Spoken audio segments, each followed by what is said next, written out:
السلام علیکم ورحمۃ اللہ وبرکاتہ۔ آپ سے مخاطب ہے پروفیسر قاری عبد المنان زیگم۔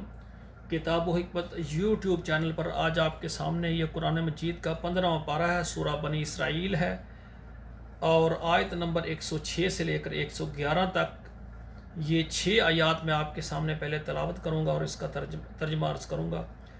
آج اللہ کی مہربانی سے یہ سورہ جو ہے بنی اسرائیل یہ مکمل ہو جائے گی انشاءاللہ تعالی۔ اس کے بعد پھر سورہ کاف شروع ہوگی۔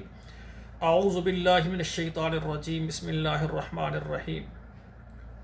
وَقُرْآنًا فَرَقْنَاهُ لِتَقْرَأَهُ عَلَى النَّاسِ عَلَى مُكْثٍ وَنَزَّلْنَاهُ تَنزِيلًا قُلْ آمِنُوا بِهِ أَوْ لَا تُؤْمِنُوا بِهِ إِنَّ الَّذِينَ أُوتُوا الْعِلْمَ مِنْ قَبْلِهِ إِذَا يُتْلَى عَلَيْهِمْ يَخِرُّونَ لِلْأَذْقَانِ سُجَّدًا وَيَقُولُونَ سُبْحَانَ رَبِّنَا إِنْ كَانَ وَعْدُ رَبِّنَا لَمَفْعُولًا وَيَخِرُّونَ لِلْأَذْقَانِ يَبْكُونَ وَيَزِيدُهُمْ خُشُوعًا قُلِ ادْعُوا اللَّهَ أَوِ ادْعُوا الرَّحْمَٰنَ أَيَّمَّا تَدْعُوا فَلَهُ الْأَسْمَاءُ الْحُسْنَىٰ وَلَا تَجْهَرْ بِصَلَاتِكَ وَلَا تُخَافِتْ بِهَا وَابْتَغِ بَيْنَ ذَلِكَ سَبِيلًا وَقُلِ الْحَمْدُ لِلَّهِ الَّذِي لَمْ يَتَّخِذْ وَلَدًا وَلَمْ يَكُنْ لَهُ شَرِيكٌ فِي الْمُلْكِ وَلَمْ يَكُنْ لَهُ وَلِيٌّ مِّنَ الذُّلِّ وَكَبِّرْهُ تَكْبِيرًا۔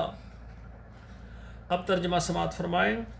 وَقُرْآنًا فَرَقْنَاهُ، اور قرآن مجید جو کہ اس کو ہم نے جدا جدا لِتَقْرَأَهُ عَلَى النَّاسِ تاکہ تو پڑھے لوگوں پر عَلَى مُكْثٍ ٹھہر ٹھہر کر، وَنَزَّلْنَاهُ تَنزِيلًا، اور اس کو ہم نے اتارا ہے اتارتے اتارتے اتارا، یعنی ایسا ایسا اتارا۔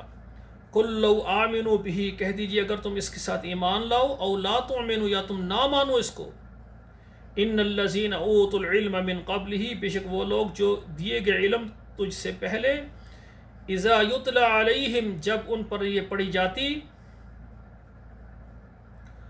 یخرون للاذقان سجدا، وہ گر پڑتے تھوڑیوں کے بل سجدہ کرتے ہوئے، سجدہ ریز ہو جاتے۔ وَيَقُولُونَ سُبْحَانَ رَبِّنَا، اور وہ کہتے تھے ہمارا رب پاک ہے، ان کان وعد ربنا، بے شک ہمارے رب کا جو وعدہ ہے، لمفعولا، وہ ہو کر رہے گا۔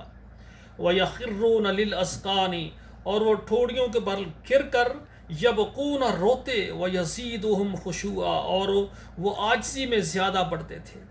قُلِ ادْعُوا اللَّهَ أَوِ ادْعُوا الرَّحْمَٰنَ، تم اللہ کو پکارو، اللہ کہہ کر، او اب الرحمن، یا رحمان کہہ کر، ایما تدعوا فلہ الاسماء الحسنی، جو کہہ کر پکارو، اللہ کے بہترین خوبصورت پیارے نام ہے۔ ولا تجہر بصلاتک، اور نہ پکاریں اونچی آواز سے، بلند آواز سے، ولا تخافت، اور نہ چپکے پڑھیں، ولا تخافت بہا، اور نماز میں چپکے پڑھیں بالکل ہی، یعنی آواز بالکل ہی ختم ہو۔ وَابْتَغِ بَيْنَ ذَلِكَ سَبِيلًا، اس کے درمیان بیچ بیچ پڑھیں۔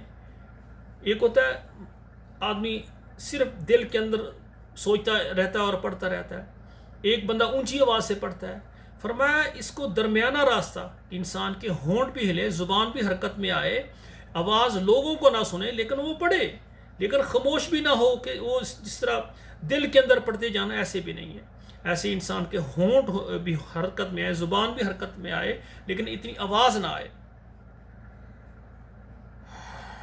ہلکی ہلکی ہو، جو کہ دوسرے بندے کو، ساتھ والے کو نہ سنے۔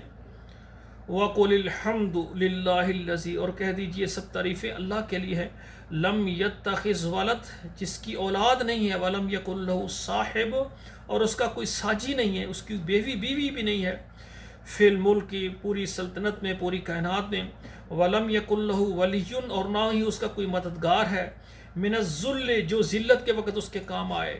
اللہ کو تو، استغفر اللہ، اللہ کو تو ذلت ہوتی ہی نہیں، وہ تو اذا اراد شیئا ان یقول لہ کن، کن کہتے ہو جاتے ہیں۔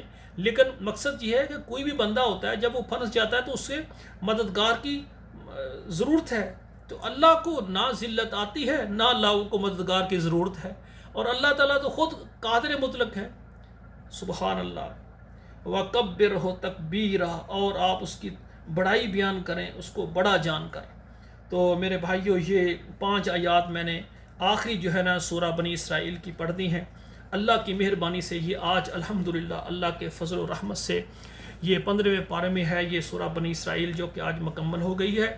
تو آپ سے گزارش ہے کہ یہ 5 آیات، یہ آخری میں نے 6 تھی تو پھر میں نے اکٹھی پڑھ دی ہیں، تو یہ آیات جو ہیں میرے درس ہوتے ہیں 5 آیات کے، تو یہ آپ خود بھی پڑھا کریں، اپنے بچوں کو بھی پڑھایا کریں۔ آپ سے گزارش ہے کہ ہمارے ان پروگراموں کو آپ اپنے موبائل میں واٹس ایپ نمبروں پر ضرور شیئر کیا کریں، اور اسی طرح فیس بک میں بھی شیئر کریں تاکہ اللہ ہمارے لیے یہ آخرت کے لیے ذخیرہ بنا دے، صدقہ جاریہ بنے۔ اور ایک آپ سے آخری بات کرنے جا رہا ہوں کہ الحمدللہ اللہ کی مہربانی سے میں اسلام آباد کے اندر ایک بہت بڑا ادارہ بنانے جا رہا ہوں جس کا نام ہوگا محمد الرسول اللہ ایجوکیشن کمپلیکس، اور اس میں جامع مسجد خاتم النبیین بنائیں گے۔ اس کے لیے مجھے 10 ایکڑ جگہ کی ضرورت ہے اسلام آباد میں۔ پوری دنیا میں، پاکستان سے، عرب میں اور یورپ میں جو بھائی مجھے دیکھ رہے ہیں، جو خواتین و حضرات اپنے لیے، اپنے والدین کے لیے صدقہ جاریہ بنانا چاہتے ہیں، وہ میرے ساتھ رابطہ کریں انشاءاللہ تعالیٰ۔ یہ جو بھی آپ اللہ کی رضا کے لیے یہ خرچ کریں گے انشاءاللہ تعالیٰ، یہ ہمارے لیے ذخیرہ آخرت بنے گا۔ کافی ایسے بھائی ہیں جو اپنے لیے، والدین کے لیے ایک پلاٹ 5 مرلے، 10 مرلے، 2 کنال، 1 کنال، 1 ایکڑ جگہ وقف کرنا چاہتے ہیں تاکہ ساری زندگی وہاں پر اللہ کے دین کا کام ہوتا رہے۔ تو اسی طرح میں اس میں ایک تبلیغی جماعت بھی اس میں قائم کرنا چاہتا ہوں تاکہ علماء کی قیادت میں یہ جماعت یہ ہر گھر میں جا کر اللہ کے دین کو پھیلائیں۔ تو جو بھائی مجھے دیکھ رہے ہیں مخیر حضرات پاکستان سے، سعودی عرب سے یا یورپ سے، وہ اللہ کی دین کی تبلیغ اور دین کو غالب کرنے کے لیے، لوگوں کو دین سکھانے کے لیے اس ادارے کی جگہ اور ادارے کی تعمیر اور اس کے ماہوار اخراجات میں میرے ساتھ شامل ہوں۔ اللہ ذوالجلال ہمارے اس عمل کو قبول فرما کر اللہ تعالی ہمیں جنت الفردوس میں اعلیٰ مقام عطا فرمائے۔ والسلام علیکم ورحمۃ اللہ وبرکاتہ۔